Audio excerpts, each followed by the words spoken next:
Hello folks, my latest purchase. For $100 I got this Coleman ProGen 5000 generator. Supposed to say it somewhere. Yeah. Coleman PowerMate portable electric generator ProGen 5000. And so it's a 5,000 watt generator, but it's powered by a 9 horsepower Briggs Stratton engine, which is pretty cool. And the reason I was able to get it for as cheap as it was, they said it had some carburetor issues where it would flood out every time you tried to start it or something. So it's possible, it sounds kind of like the needle valve maybe is the culprit. And so it'd foul out the spark plug and stuff. And anyways, we'll see what we can't do with this thing. I'm sure I can get it running. Yeah, it looks really cool. It's super heavy. I mean, look at the size of this generator. This big hunk of not cast iron, it's layered iron. Anyways, it's just heavy. It's really heavy. It's probably 200 pounds or something. Well, let's see if it's got a air filter in it. Might as well start there. I already blew some of the dust off. It's got a full tank, 5-gallon tank, and it's full. So just that alone is like $30 of gas or something. Or how much would that be? Not $30. It'd be more like, if it's ethanol free, it would be like 25 maybe. Nah, it could be as high as $30. Yeah, for ethanol free. I don't know if this is ethanol. I think he said he ran ethanol free in it, so it's quite a lot of gas in there if it's not expired. Yes, the air filter wasn't robbed out of it. Let's go. It's a reoccurring theme on this channel that all the projects I get have the air filters robbed out of them. But anyways, you can see that this air filter is in great condition. Pre-filter looks good, maybe a little dirty, but that could be, this is meant to be washed out, and this is a replaceable filter. Cool.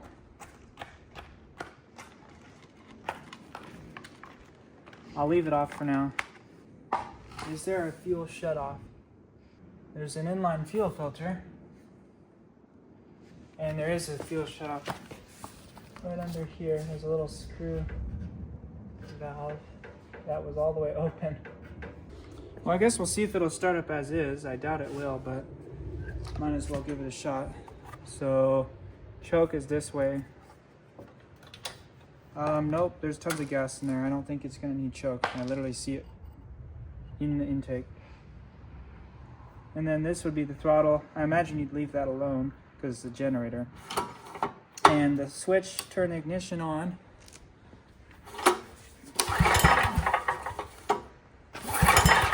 Oh yeah, fuel splashed out of there. It's probably fouled out the plug. Turn the fuel off so it won't be flooding out more.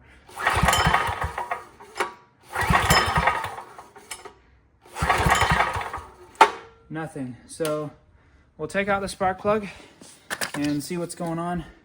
Probably fouled out.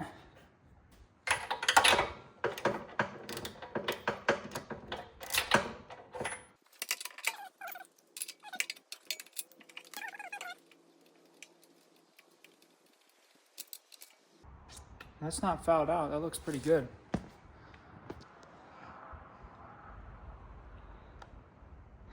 Well, we'll check for spark. So turn the switch on. All right, pull it over. It'd be kind of hard to see in daylight. Yeah, it's got spark. That's good. It'll blow out any junk in the cylinder. Keep going.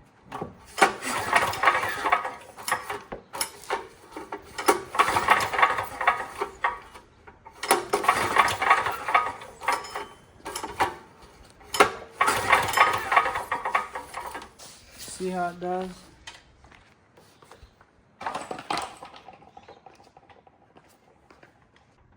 Well, I just realized it's not going to give an accurate compression test anyways because this has a compression release. Of course, you wouldn't be able to pull it over very good if it didn't. The threads on this are boogered up or something because it keeps one cross thread going into here.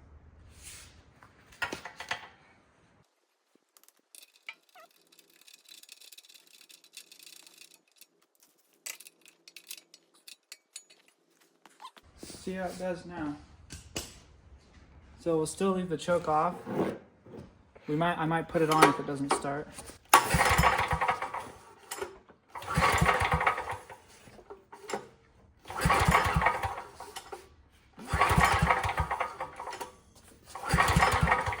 We'll put the choke on.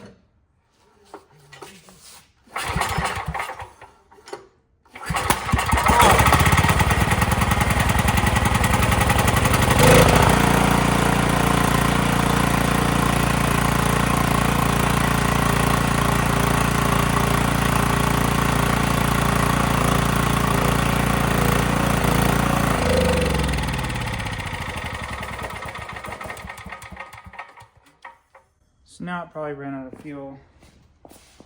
So I'll turn the fuel back on. Would it really go through the fuel in the bowl that fast though?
It'll power something. Little fan, or a kind of big fan. Hopefully it doesn't short out or something.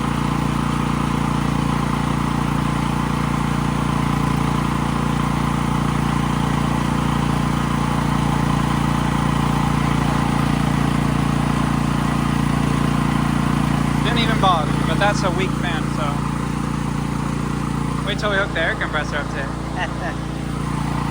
Or the vacuum cleaner, that'll draw some amps.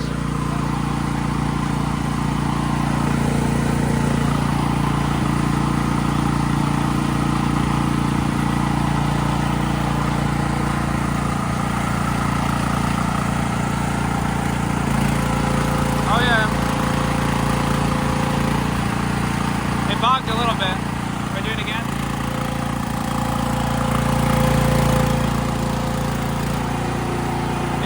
Puts it under a little more low.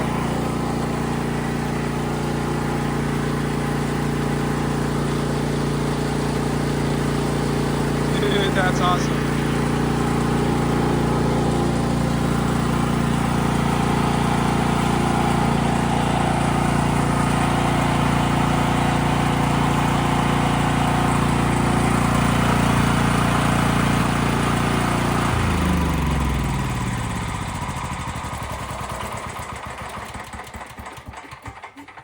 Big fly though. Takes a long time to slow down. Well, that and it's spinning that whole big rotor in the generator. Yeah, I guess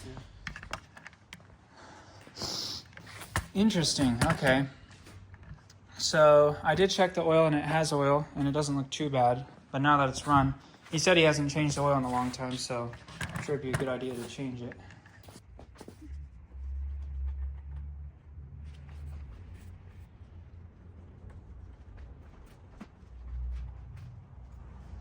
Oh yeah, right, perfectly full. And once again, it doesn't look that bad. It's definitely a little dark, but I've seen way worse. So that's encouraging. It smoked a little on startup, but I don't know. It might have, valve seals might leak a little bit. Who knows? Not really a big deal because it doesn't smoke while running once it's running. Alright, well, it cranked back up without the choke on.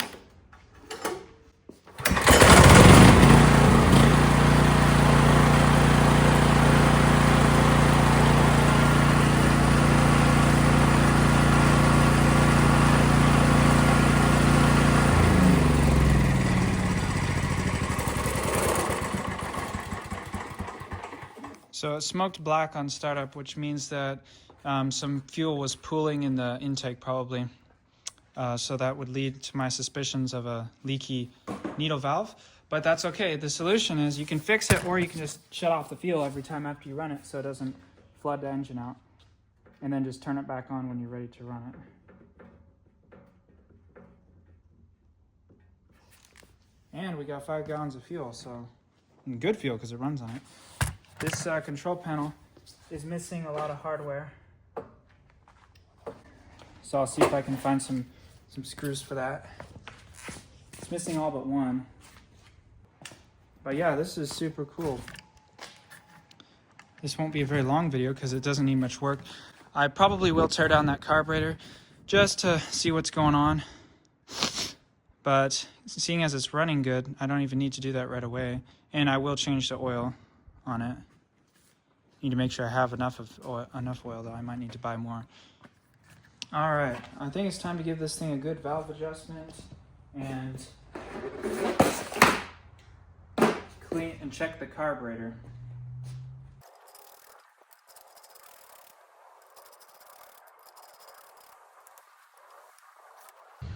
Valve cover. I wonder what that is. Is the valve leaking? Somehow there's like soot or something in there.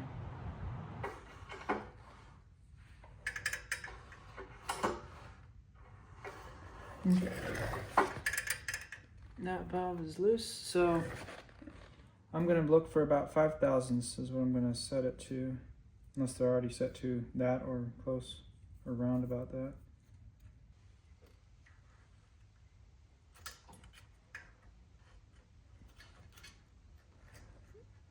So that's like a tight 5 thousandths. 4 thousandths goes in very easy. And 5 thousandths goes in with some resistance, but it goes in. So it's probably maybe 45 thousandths, which is fine. I'm not going to even adjust it. That is plenty fine. So that's for the intake valve.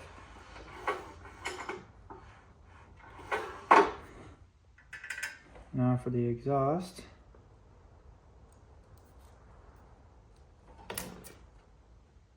We'll try 5 thousandths is not going. 4 thousandths is not going. So that one's too tight.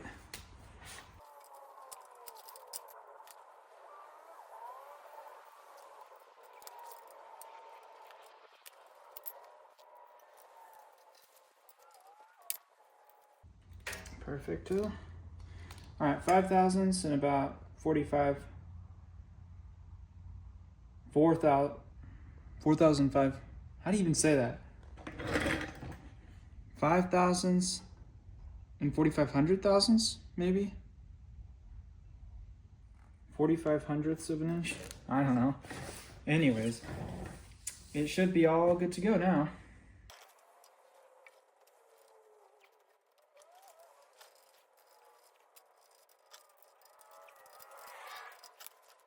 Next, I think we can try and tackle this carburetor.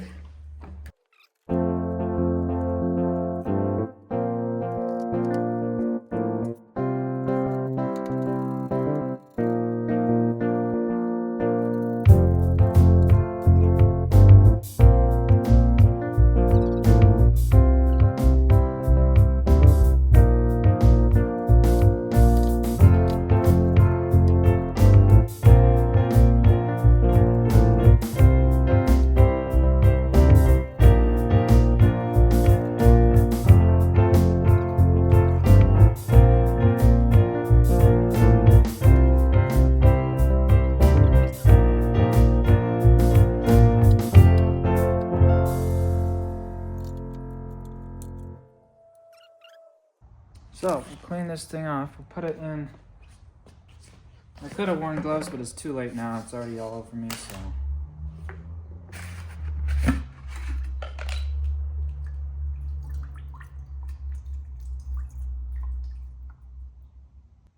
This thing's got some adjustments on it too.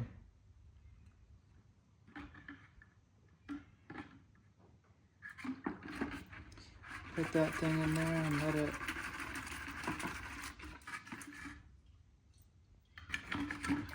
get all in there.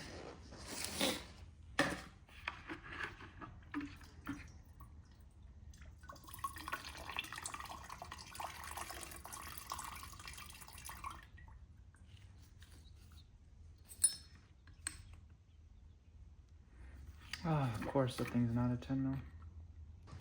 We might as well do some cleaning while we're at it.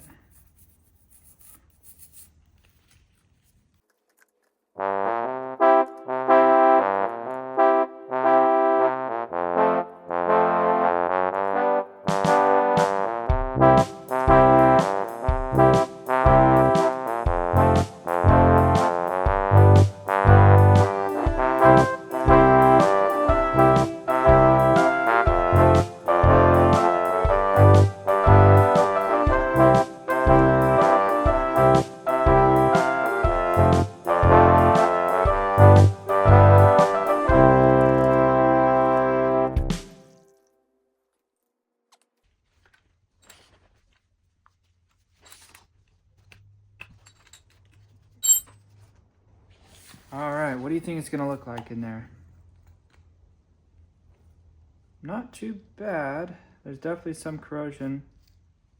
But honestly, I've seen way worse. Not too bad.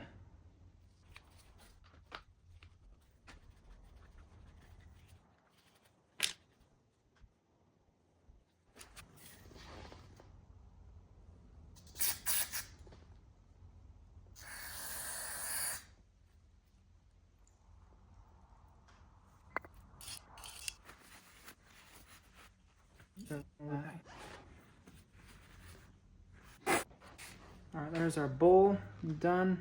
I'll blow it out later. Well,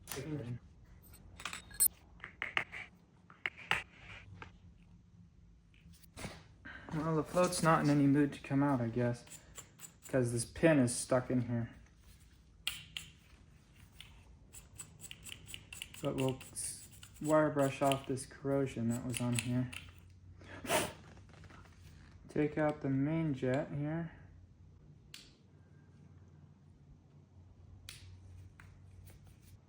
It's pretty clear. Take out this emulsion tube.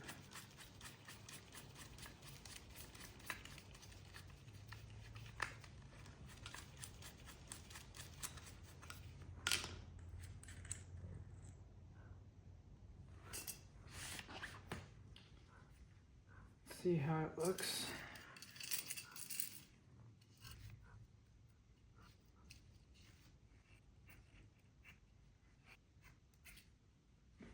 That looks really good. Our main jet is clear.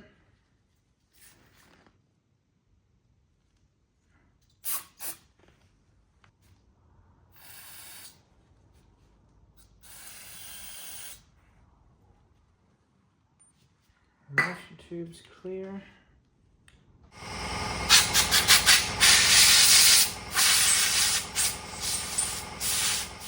Alright, everything's cleaned. Now we can reassemble.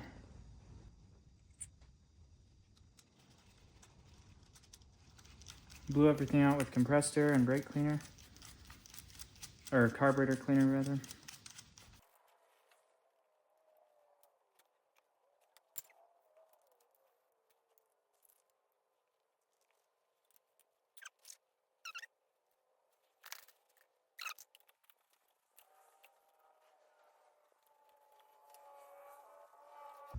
Oh, the port size in this is quite large. I mean, it's probably like a 300 something cc engine.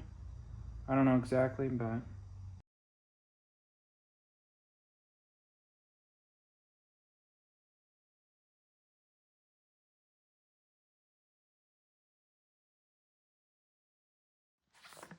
so let's see if it runs any differently. I'll just start up for a brief moment.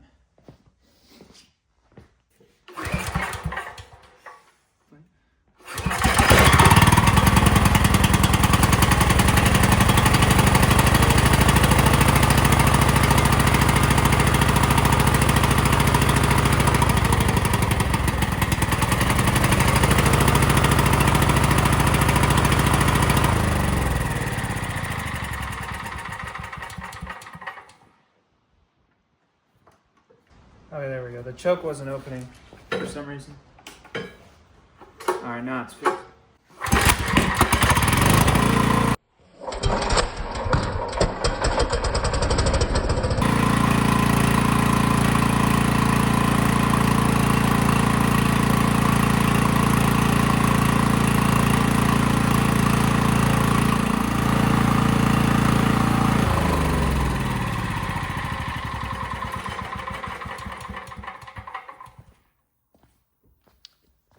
Okay. Next, we will oil change it. All right, so off camera, we changed the oil, and it didn't look too bad, but now it has fresh oil, and it's ready for use. All right, well, thank you for watching. I sure hope you enjoyed this video, and I will see you next time.